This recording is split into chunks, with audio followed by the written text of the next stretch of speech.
Uh, hey guys. Actually, today I don't even really know why I'm here right now, but I kept getting messages from Jesse telling me to come and talk to you guys. So I was supposed to come last year, so I'm actually in New York right now doing a music performance tonight. So I decided to take some time and speak with you guys. I don't have a PowerPoint presentation. I think a few things I wanted to speak to you guys about is the importance of, the experience of what I've had in working in the Chinese market.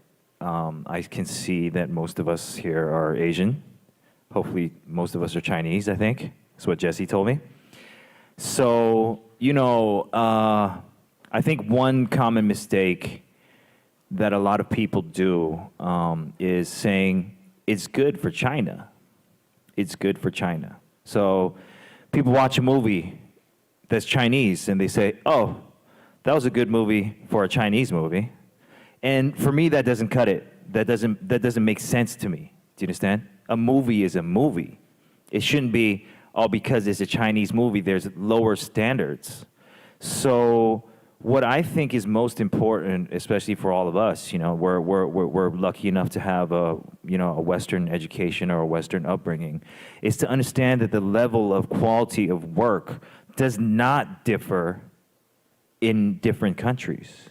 Whenever I do something, I don't think about, oh, I'm doing this for China, so what is good for China? I believe everything that I do, even if it's a Chinese song, I try to think of it as, if my friends in America or a person that worked at a radio station, they listened to my song, what would they think of this song? Now, I'm not saying that the Chinese market is unimportant. It's just that we cannot say to ourselves that, okay, so I want to work in China and these are the guidelines or the status of what is good. Because the problem is with that is that a lot of us maybe already thinking, everyone's like, China's the next market.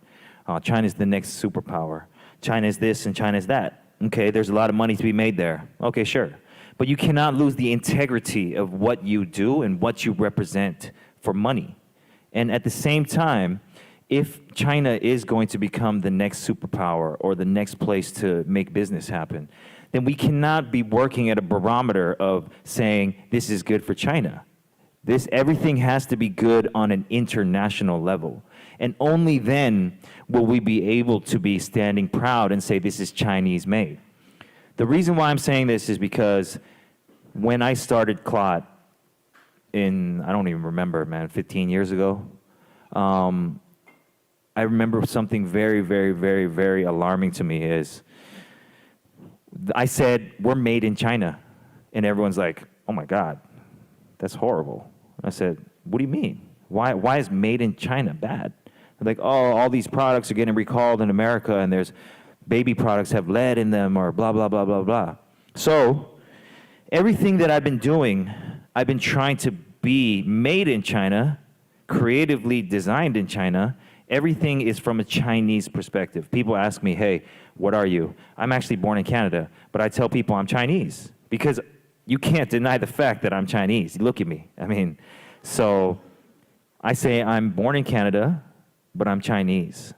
So when people think I say made in China or this, we're based in China, and it gives them a bad stigmatism, I have to be very aware of everything that I do and everything that I say, so that if someone from an international level is looking at the product that we're making or looking at the creative designs or the ideas that we're coming out of, we can be proud to say that, yeah, this is made in China.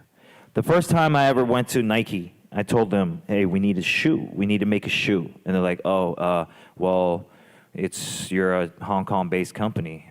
We've never done products from Hong Kong. And I said, half your shoes are made in China. Like, what are you talking about? Like, how can you not give us a voice in the international market when you rely on our people to make half of your product? It took me 3 years to keep showing them what we do, showing them that we're not at a lower level than other creatives. So now, 10 years later, we're still making Nike shoes. We've made 6 pairs of Nike shoes, and our company is now signed to a Nike deal. And that took perseverance, and that took really, really, really, really hard work. And quite honestly, every time we make something, although 70% of the people that buy it are Chinese, we don't think of it that way. We think of making a good product. Now, good product, it doesn't matter where you go. It doesn't matter if you're in Brazil. It doesn't matter if you're in Russia. It doesn't matter if you're in Ethiopia. A good product will sell itself. It doesn't have to say made where, made where, made where. So I think the importance of all of you guys is to understand that everything that we do, we should be doing it for an international level. I know that a lot of you might return back to China and work, and you might start falling under that same stigmatism, but that is wrong. I'm telling you right now, it's wrong, because, I hate it when people say, oh, yo, look, these rappers the hip-hop is really big in China right now. And they're like, oh, this Chinese rap album is good for China. And it's like, what do you actually mean by that? They're like, oh, well, the beat sounds like it's 6 years old, but, if you actually listen to hip-hop, and I go, then that's wrong, and that's not good. And I'm not trying to disrespect these people, but I'm trying to say that we live in a very small world now, Like, we can take a plane. I'm taking a plane tonight. I'm going to Shanghai, and I'll be there in 10 hours, and I'm doing another job, but it doesn't make my sense of quality level change at all. We have to keep knowing what's good and keep bringing what's good, so that in China, in 10, 15, 20, 50 years, whenever, it really is our time to step up to the plate. We already are trained in offering quality level products or quality level thinking, not judged on the level of what's good in China. Now, I totally understand that, doing business in China is a total different monster than doing different business in, say, America. But I think one of the most important things is, in China, it's very hard to speak your mind. It's very hard to truly and essentially be yourself. But us being exposed to the internet, exposed to the world, when we go back, we have to really, really, really, really stay true to your real roots and stay true to whatever your real inspiration and idea is. Because we are all global, and we're all the same people, even though our skin may be a different color. It doesn't make any difference. So doing something for China should be doing something for the world, and you should not lower your standards for that. So I feel like that's, one of the most important things that I wanted to tell you guys today. Now, they wanted me to talk to you about some design elements and stuff, and I think you can read about all that on the internet, but I think the most important thing is how to mesh what you know and try to kind of bring it into a larger conversation, so that everyone does not have to change what they want to do. I've never changed what I wanted to do. It's been hard, really hard. But now people are finally telling me that they think that I'm talented, and they think that I'm, a hard worker. I mean, I haven't changed my work ethic in 10, 15 years. And I think that that's something that we all should take back is, people might not understand what you're talking about or what you're thinking. But if you have a good idea, sooner or later, they're going to jump on and they're going to start giving you praise. And I feel like us as the next voice and generation for China, you guys are being educated in New York, one of the greatest cities in the world. When you go back, you should not forget what you've seen here and not be like, oh, I'm back in China, and this is how I should act. No, you're a part of this world, and you should act the way that you want to act and represent the things that you want to represent. And, I think that, like, another good example of that is hip-hop music. I've been doing hip-hop music for 10, 15 years, and now all of a sudden it's super popular in China. So that's an example of my perseverance and my belief in my work. And, I think one of the most important things I've ever learned is, if you find a job that you love, you really don't have to work anymore, because, every day I wake up and I'm doing work. Yeah, I'm doing work. I'm consulting for this brand, I'm recording this song, I'm designing the shoe, but it's not really work to me. It's because it's something that I love, it's something that I'm passionate for, it's something that I want to tell the world. So I think what's most important also that I wanted to tell you is, it might be that tech is really in right now, or I don't know, basketball or something, right? And you're like, oh, I'm going to go to that market and try to make some money. 9 out of 10 times you will lose because you're only trying to do it for finance. Finance is secondary. Passion is first.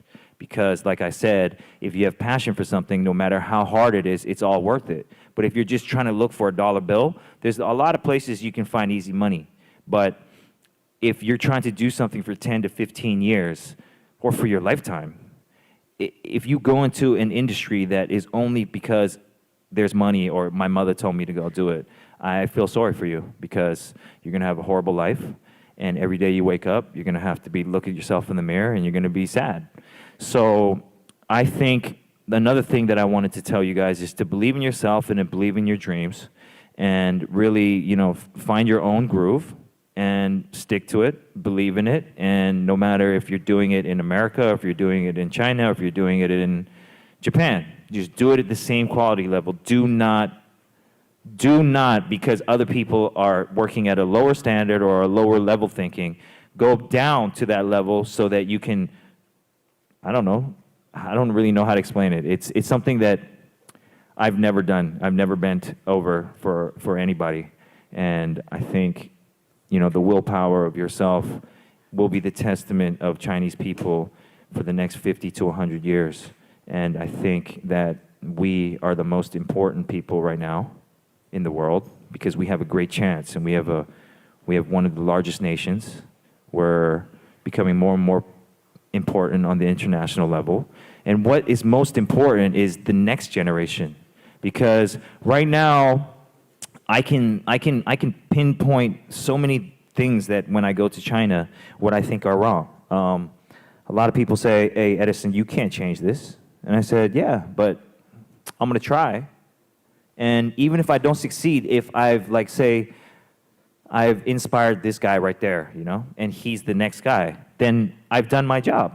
Because it doesn't have to happen in my lifetime. And it doesn't have to happen on myself. As long as I really believe in something, I hope that in the future it will change. So I believe that us as a people, we have a very, very large responsibility to pinpoint what we think is wrong and to pinpoint exactly how we're going to make those changes. Now, like I said, it might not happen in your lifetime, but we are the force to make that wave start going. So I believe one day we really will be maybe the most influential, most powerful country in the world.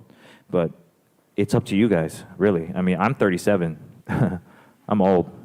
So you guys are the young ones. So hopefully you guys can really follow your dreams, understand what the level of quality is, and keep at it, because no one else will have the opportunity like us, because when we finish school, we go back and it's a whole different playing level. And we need to influence the people over there to start understanding the values, the rights that we believe in. And I think that, that's the most important thing that I can tell you. Like I can tell you about a story I had filming a movie or recording a song, but I don't really think that matters. I think what matters is to be able to inspire the next generation to do better, to make a difference. And that's why today I decided to come here and speak to you guys, because you guys are way too important, and you guys might not understand that, especially if you guys are planning to go back into China and work. You guys are the voice of reason. People don't understand what we're talking about a lot of the time there. And it'll take patience, and it'll take kind of, due diligence for you to really make them understand, but it's worth it, number one. And over time, I really believe that they will change and they will listen. So, there's good things and bad things everywhere. There's good things and bad things in America. There's good things and bad things in China. Take the good and try to make it better and try to make people better. And I think that that's the most important thing. So I also think that, another thing I wanted to talk about is a lot of people always, an example I wanted to show you is, I don't have a PowerPoint, I'm sorry, but there's a thing happening in Los Angeles called Complex Con. And Complex Con is supposedly a street, convention. They say all the best brands and all the best musicians and all the best people are gathering in Los Angeles in November. I'm not doing promotion, I promise you I'm not. But next week in Shanghai, I'm doing something called Intersect. Now, everything that I do it like I'm doing it for IMAX. I know that sounds funny, because when I was a kid, everyone says, we got to do something, you got to do it like you're doing it for TV.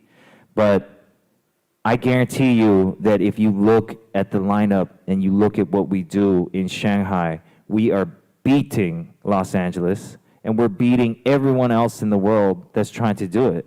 And that's because of the perseverance of what I believe in, and not bending over for the dollar bill, and actually trying to present something that's really great and true and inspiring. So I believe that we are already on that page, and we're already making it there. But like I said, in a few years, I'm already going to be retired and hopefully living on an island, suntanning. And hopefully you guys can be the next ones to really push the envelope, And I think we cannot be like, oh, it's fine. It's, I went to this place in China and it tastes just as good, almost as good, or this is just as good. It's not okay. It really isn't okay, because we need to represent ourselves better, and we need to make our people better, and we need to let people look at us better. Because like I said, when I first started Clot, everyone said, oh, you're a Chinese company. That must mean cheap and low-level quality. So we've been spending 15 years trying to up the bar on how people think, and now people are all of a sudden saying, oh, Chinese rappers, Chinese brands, Chinese this, Chinese that, Chinese tech companies, all over. And it's really our moment to either lose it or take it. And I hope we can take it, because, like I said, I'm Chinese. I'm born in Canada, but I fully believe I'm Chinese. I might not speak the best Mandarin, but I definitely know my culture and my roots, and I hopefully you guys remember where you came from and what you represent and what you can do to make our nation or our people better. So that's really all I have to say today. I'm just trying to be inspiring for you. So I actually like to speak to you guys more, so that's why I would prefer if we can have questions, and if anyone wants to ask me anything, I would like to speak. Thank you, Mr. Chen. Yeah. We're going to enter the Q&A session, if you Sure. don't mind. Good. Thank you for an amazing speech.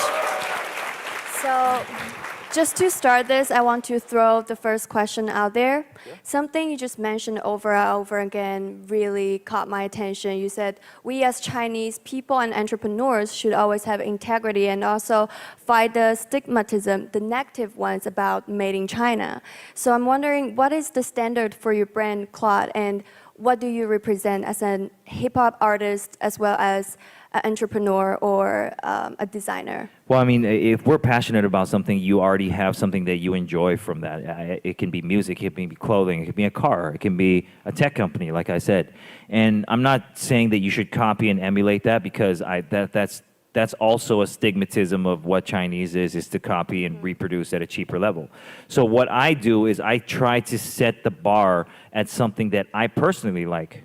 So there's say a brand from Japan. Yeah. So I study and I look at their clothing and I try to see, okay, what is the difference between what I've made and what they've made? How do I elevate my game, and how do I find the best way to make this happen? So I just think that having a good understanding of what you're really trying to do, and really kind of researching the market to see where you can do better and where you can fit in is really the key. Yeah. Thank you. Now the floor is open. Are there any more questions from the audience? Do you want to pick one? You pick it. Sorry. Oh. Yeah. Okay, here we go again. This one, please. She's so enthusiastic. Hello. I just because I study jewelry design, which is like my passion since I was a kindergarten kid. And then and there's many things to keep me really passionate. And one is being like original. I always want to like bring something new to the world. It might sound naive, but that's really what makes me passionate about being a designer. But like right now, it's really weird. Like there are a lot of professors that keep telling me nothing is original. They say like everything you have been done, like others have done it before. So like I saw like being creative, like copyright, everything is really important here. But right now, like those things are like start to make me wonder. So what do you believe that, or like what do you think? Well, I mean, being original doesn't mean that you have to make something fully new. I think your professors are almost right that, you know, everything has been reiterated 5,000 times. You know, to make the best version of it is, I think, what the goal is here. You know, it's really hard to really innovate and create something new that's never been seen in this world unless I think it's on a technological level right now. You know, but number one is never copy. You can be inspired and you can love an artist, but just doing the exact same thing, but like there's a perfect example. I don't know if I see someone wearing some Supreme stuff here, right here, and he might understand me, is there's a company in Japan called Baby Milo, and they use an ape to be their logo. I've seen numerous Chinese companies use a cat or use a dog, and it's the exact same design. And they're like, this is new, this is amazing. No, it's not. You have to get inspired from someone to create something new. Now, if it has elements of something that's already been happening before or something that's already made, that's not a copy. You have to reinvent the whole wheel. Do you understand? So obviously, you know, I draw inspiration from so many people, and being honest with you, like, everything that I've created has come from someone else's thoughts, or a conversation I've had, or an art piece I've seen, or a T-shirt that I like. And I'm not copying them. I'm just letting them give me the inspirational vibes to start my own journey of creation. So I can't say your professor's wrong, but I do believe that, you know, finding originality right now isn't about making something that no one's ever seen. It's actually bettering products or bettering thoughts and having your own identity behind it. And I think that that's the most important part of it. I saw a kid who was raising his hand since the beginning of last question, so I have to choose him. Sure. That one. The volunteer is giving you the mic right now.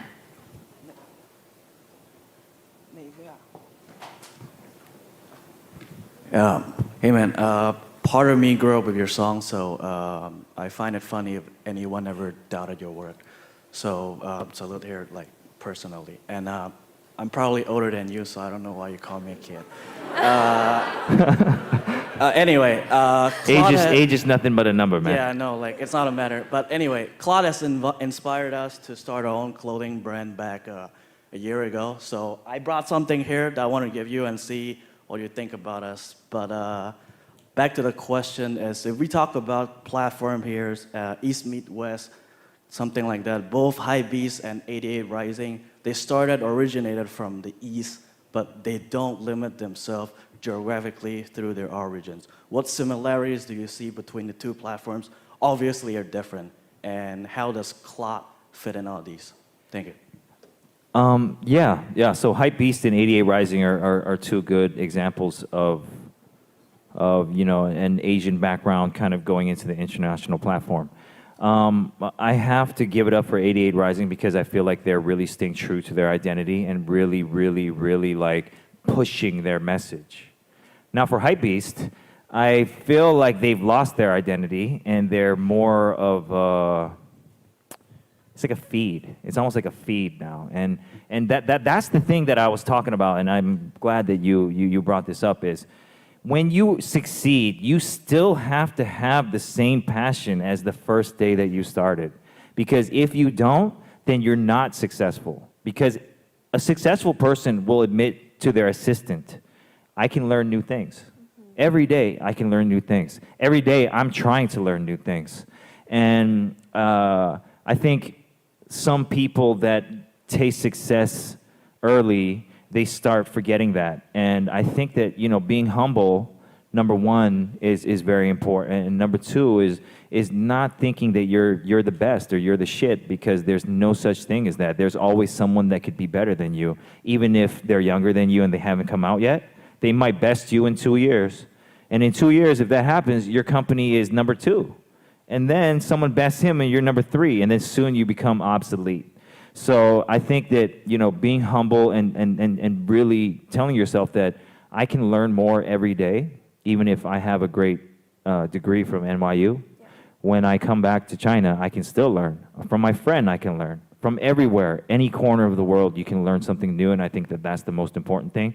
But back to your question is, yeah, you know, I think that, like I just said, 88 Rising, they're still young and they're still new, but I really respect what they're doing for our people in general. And, you know, like Hypebeast, I mean, if you're trying to find out what day the sneaker is dropping, maybe you can go and check it out. But if you're really trying to find like a real substantial story, you should probably go elsewhere and look, you know. Thank you. We still have time for more questions.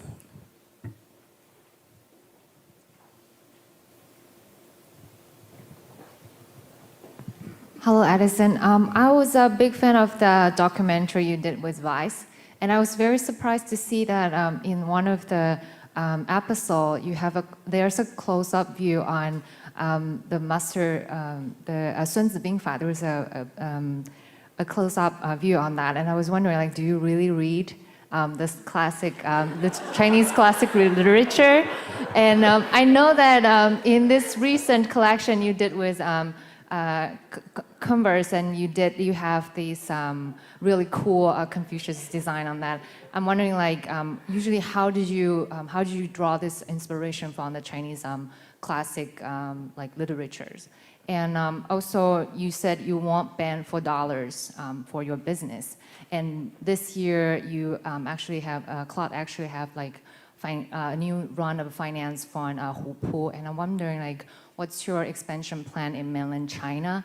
And if you got a chance to pick one of the celebrities in China to work with to do a collaboration product, who would you pick? Yeah. That's Okay. 3 questions. Yeah, there, so if you remember. to answer your first question, that's funny that you say that, because I actually, you know, I remember 10 years ago, I tell people, hey, I just read a book, and they're like, you read books? Oh my, you do? I'm like, yeah, I actually Good for you. I actually do read books. But yeah, I've actually, there's been a period of time when I was a kid and I used to read, like, you know, stories like, you know, Catcher in the Rye, etc. I used to enjoy how stories would bring me on an emotional journey and show me a side of life that I wouldn't know. Then I went through a period where I read a lot of self-help books, just trying to improve myself. You know, like I said, I try to learn something new every day. And recently, I've been delving back into more Asian culture, especially ancient Asian culture, to try to see and better understand where my roots are from. So yes, I was reading those books, for real. For Converse and stuff, you know, one thing that I think is truly important to me is to not forget my roots and culture. So every once in a while, when we have, say, when we're doing a Nike shoe, the first Nike shoe I did was very heavily Chinese inspired.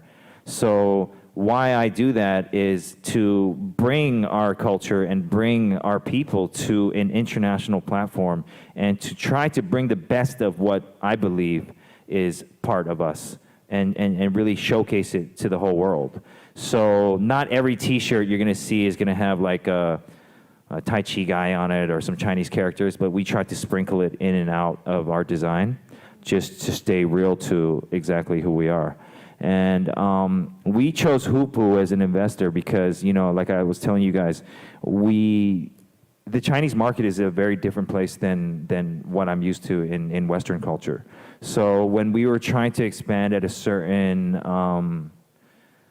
speed, we understood that we needed someone that kind of could assist us in the local market. Now, we could have chose a lot of different companies, but we chose Hupu because of the same level of interest in sports, and we kind of studied how they were taking sports and trying to blend in their own kind of identity alongside the international reporting of these sports stories. So that's why me and Kevin decided to work with Hupu. Our expansion plans in China are we're just going to be opening more and more and more and more and more stores. So, and at the same time, we're opening Los Angeles in February, and we're planning to open New York at the end of next year. And we're just trying to keep our stamp on international culture and keep trying to represent the Chinese youth at a high level. Thank you so much. That's all the time we have today for Edison Chen. I know Really? you guys have more questions. That's all the time you have for me? I guess so. No, well, last thing I want to say is this, Okay. is it might sound crazy. You guys might think, oh, Edison Chen, millions of dollars, et cetera, et cetera. There's a lot of these, I own 8 brands right now. A lot of these brands I started with $5,000 to $20,000, and they've become multi-million-dollar businesses. Now, you know, I think there's a myth of, oh, I need a huge amount of money to start this business or to do this and do that. That's a lie. It takes a lot of creativity and innovation and good ideas to make something that can start from nothing, literally nothing. I had a company named V-Loan. We started with $125,000 in the bank, and we're at millions and millions and millions of dollars now. And my partners even said, you need to put in more money. You need to put in more money. And I told them, if I put in more money, our company is going to be evaluated much less later. Let's start with very little, and let's dream big and shoot big. And I think that that's something that can be said of on almost all different business platforms, especially you back there. Really, like, just make good products, believe in yourself, and hopefully the rest will follow. So thank you guys for having me. Thank you. Thank you. We really appreciate your amazing speech today. Thank you.